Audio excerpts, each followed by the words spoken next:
Madame la Présidente, mes chers collègues.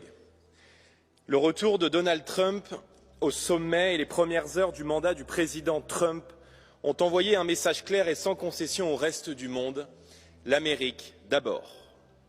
Son élection triomphale, c'est l'alliance des classes moyennes et de l'élite entrepreneuriale.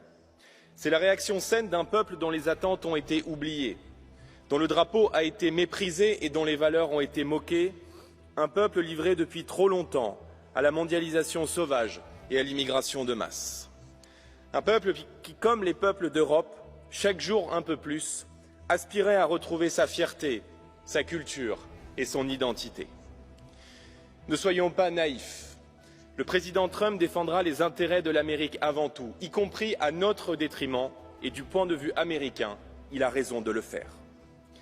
Face à la perspective de tensions commerciales, face à la nouvelle donne géopolitique, face aux inquiétudes de nos entreprises, de nos industriels, de nos agriculteurs, les Européens ne peuvent rester passifs au risque demain de disparaître. À l'heure du retour en force des nations sur la scène mondiale, de la saine réappropriation de la politique par les peuples, l'Amérique de Trump lance en réalité à la France et à toutes les nations d'Europe le défi de la puissance. L'Europe est aujourd'hui à la croisée des chemins. Nous n'avons eu de cesse de le dénoncer ici dans cet hémicycle ces dernières années. Les politiques mises en œuvre par Bruxelles n'ont été qu'une succession d'échecs, de naïveté, de décisions idéologiques.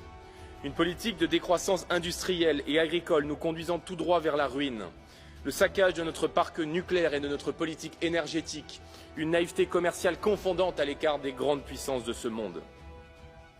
Le seul secteur dans lequel l'Union européenne de Bruxelles a innové est certainement la surproduction de normes, faisant de notre institution une machine à étouffer les entreprises, à obérer la croissance et à décourager l'innovation. Vous aviez promis au peuple qu'en cédant une partie de leur souveraineté, ils auraient l'Europe puissance. Elle est pourtant celle aujourd'hui de toutes les défaillances. Si nous voulons espérer compter et être l'un des interlocuteurs privilégiés de ce nouveau monde, nous ne pourrons compter que sur ce qui a toujours fondé les nations d'Europe, la liberté, l'identité et la souveraineté.